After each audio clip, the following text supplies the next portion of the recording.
Hello, we are back with another episode of Varsity360. I'm Columbian sports editor Micah Rice, along with the Columbian's Tim Martinez, and we are here to break down high school football postseason. We are entering week 9 of the regular season, which we all know is the final week, and some teams, they know that they're headed on to week 10. Others will have to wait and see. So how do you think the season is, if you could kind of describe the season in kind of a few words, what do you think it's been?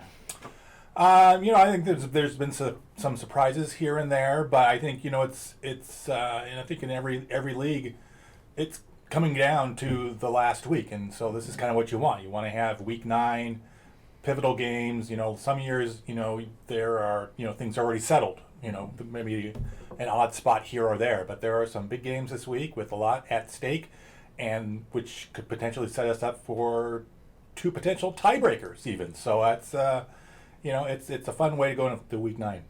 Well, let's start with the 4A Greater St. Helens League. Last weekend, Tim, you saw the Camas Papermakers basically put a stranglehold on that league with a decisive win over Union. They lead off kind of the teams that there are 2 berths out of the 4 teams in the 4A Greater St. Helens League. Camas has clinched a berth, being 2-0 in league. But why don't we break down the other race for the final postseason berth, the second out of that the 4 teams are jockeying for. Right. It basically comes down to Union and Skyview playing on Friday, the early game at Mackenzie. That's essentially a playoff game. Winner in, loser out. After I watched a little bit of the video of Camas and Skyview playing each other a couple weeks back, and I kind of feel like those are 2 comparable teams.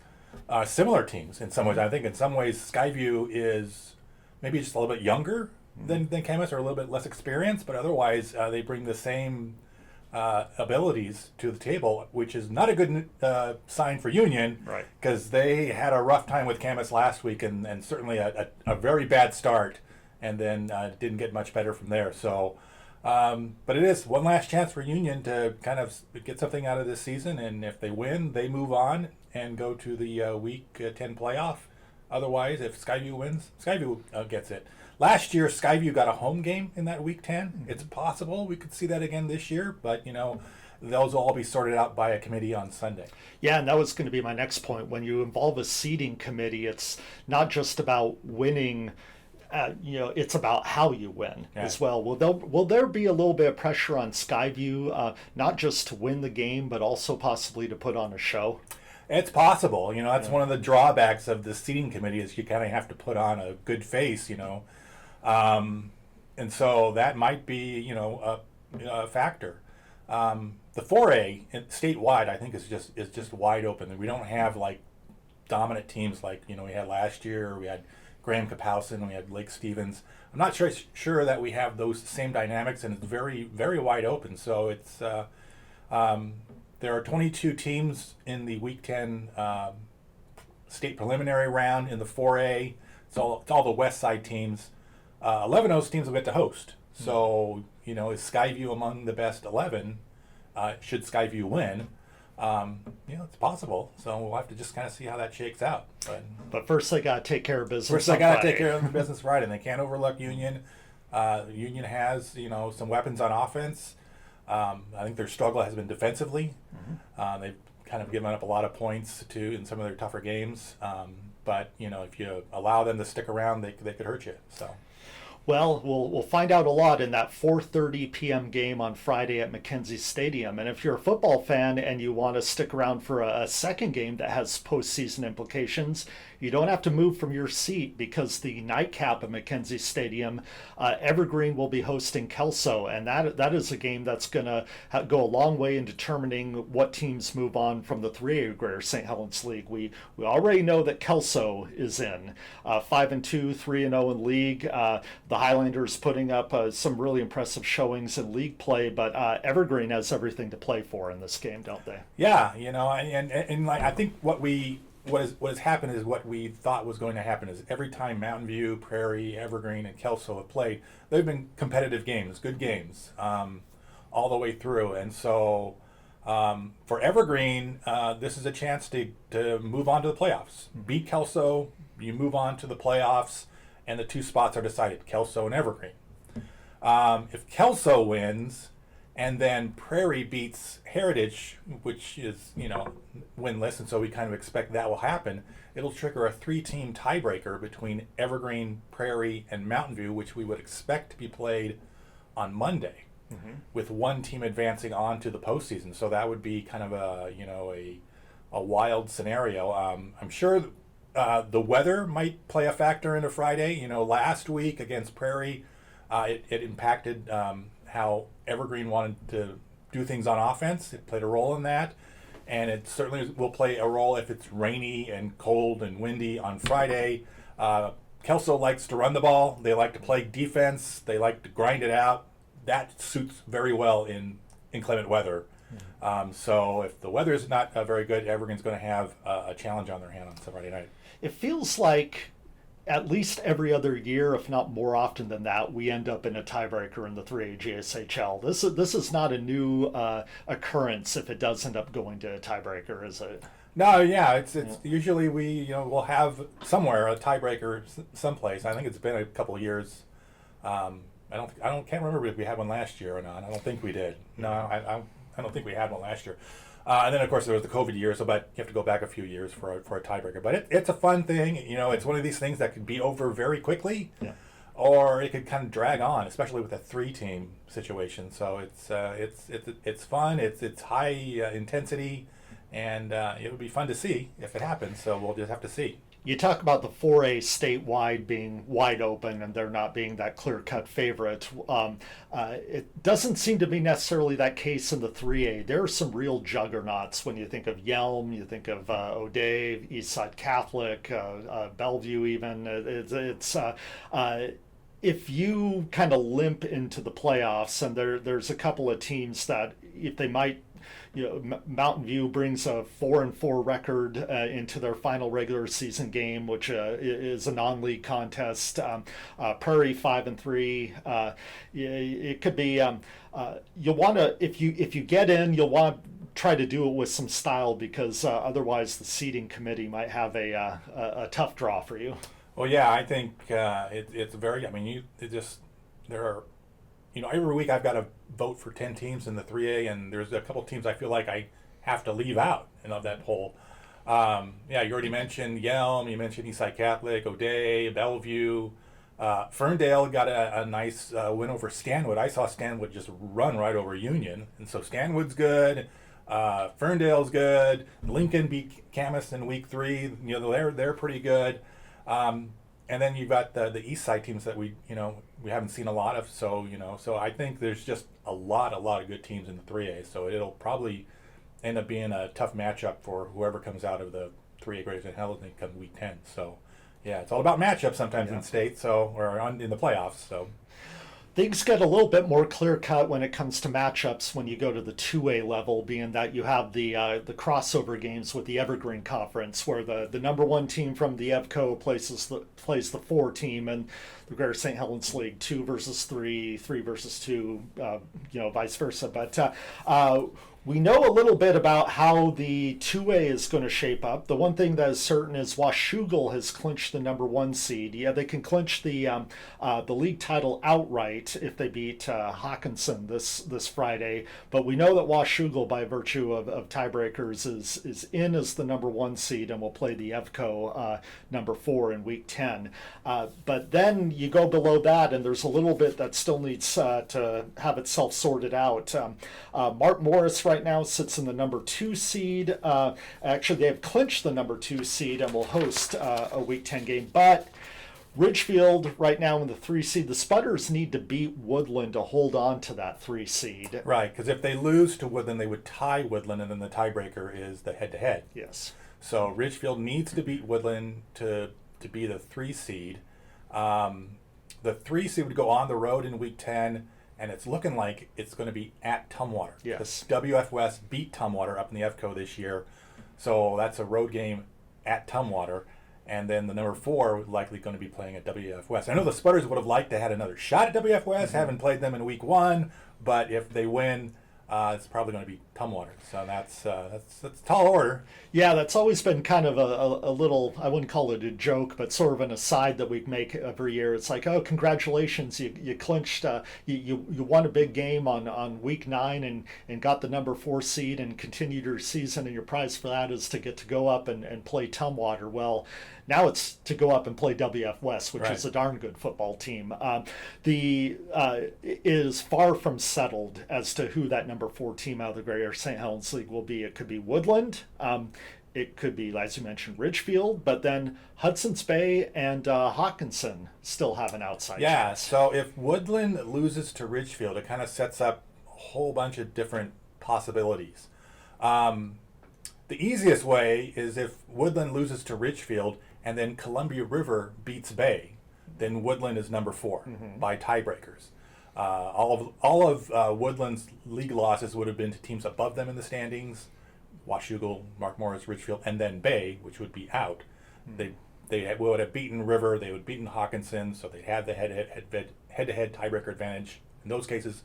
So if River beats Bay, then Woodland's assured of a playoff spot. But if Bay wins, then Bay gets the 4th spot if they finished in a head-to-head tie with Woodland because Bay beat Woodland. However, if a 3rd team is in that tiebreaker, which would be Hawkinson, so Hawkinson beats Washougal, Bay beats River, Woodland loses. Now you've got a 3-way tie for that 4th spot. Bay beat Woodland, Woodland beat Hawkinson, Hawkinson beat Bay. So now you've got another tiebreaker situation going on, and we're probably having another Monday tiebreaker someplace to sort that one out. So again, some wild possibilities that are still open out there. Yeah, I mean, depending on your personal flair for the dramatic, you're either rooting for chaos or you're rooting for the predictability of some teams just handling their business. And we move on to week 10. Going into the 1A ranks, we love this when it comes down to one game for all the marbles, and that's what we have in the Trico League. Castle Rock, Le Center, both undefeated in league play, both 7-1 overall. They clash head-to-head with a league title on the line, as it has been the last 2 seasons. Maybe even 3. I don't even remember how far back. It seems like every year it's Castle Rock and Le Center for the league title. All 4 playoff spots in the Trico are secured. So Castle Rock, Le Center are playing. So last week, Le Center went up to White Salmon to play, and that game got scrubbed because they had a power outage in White Salmon. And so because of that, it became a forfeit. So a forfeit win for Le Center. So they go in 7-1 into this game.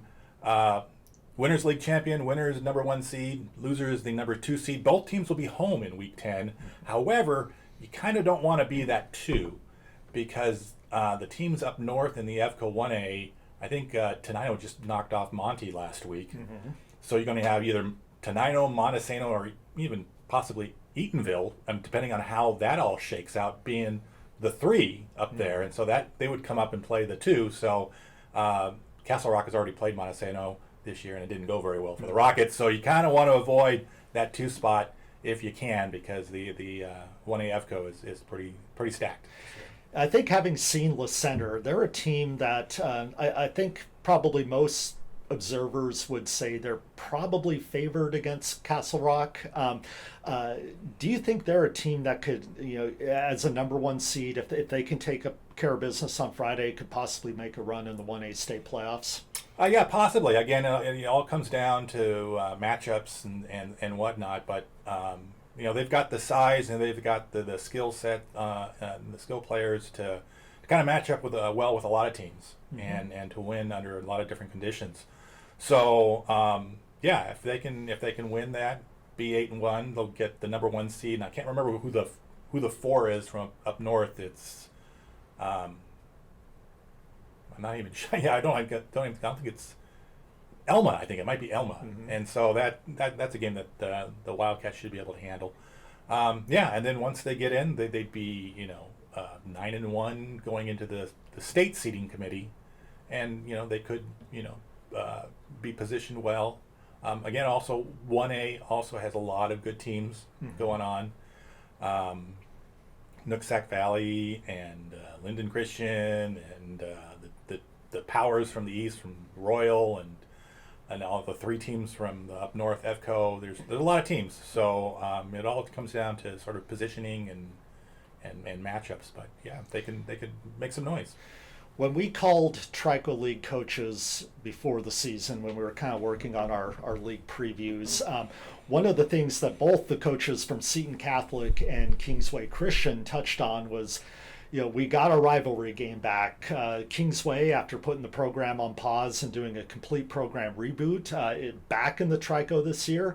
Well, not only do Seton Catholic and Kingsway get to rekindle their rivalry game this Friday on week 9, both are headed to the postseason. Yep, that is, I mean, Seton, they got in last year, but for Kingsway Christian, that's just a really nice feather in the cap for this first year back. It's nice bringing the program back and getting to say that you're a playoff team. And that kind of heightens the stakes on Friday night. It's not just the rivalry game. You want to go into that playoff game because it's going to be a tough matchup. Whoever you're going to face from the FCO 1A, but you want to go in with a win. You want to go in with a positive note. That's kind of what Seton Catholic did last year. They had to win their final game against Fort to earn that playoff spot, and I think it was a positive way to head into the postseason. I think both of these teams are looking to do just that, and so I think it'll be a fun game. Be interesting to see how this one turned out. Well, to have something more than just bragging rights at stake, because there is a tangible difference between being in as the number 3 seed and as the number 4 seed. Like you mentioned, you're going to face a tough EVCO opponent no matter what, but it's just that little bit of, we're here on the pecking order versus where you are one step below. And so I think it was both Dennis Hurling and Coach Mencius at Kingsway both said that they wanted this renewed rivalry to kind of have a community unifying impact. They talked about having families show up early before the game and kind of tailgate and have fun, throw footballs around. And well, now you can't really ask for much more for a rivalry game. Not only is it happening, but there are some actual stakes and some good football that both of these teams have played. Yeah, it's a Friday of football that you kind of look at the schedule and go, boy, I'd like to be at a lot of different games, and you have to kind of be at the one you choose. And I mean, even a game that doesn't have any playoff merit with Fort going to White Salmon to play, Fort can get a 3-win season. They haven't done that in it's like 14 years or something like that. So, that's certainly a positive thing for Fort. So there's just a lot of good games to check out. Hopefully the weather isn't too terrible. No. Always a coin flip this year. Yeah, folks should get out, and I think you can't go wrong with whatever game you choose to go to. All right, and as always, follow the Columbian, 360preps.com, where we'll have coverage of all these games. Be sure to check out Tim Martinez's column on 360preps.com, where he breaks down all of these postseason scenarios if you need a primer heading into Friday's games. And then, of course, we'll see which teams can get in the postseason and hopefully make a run.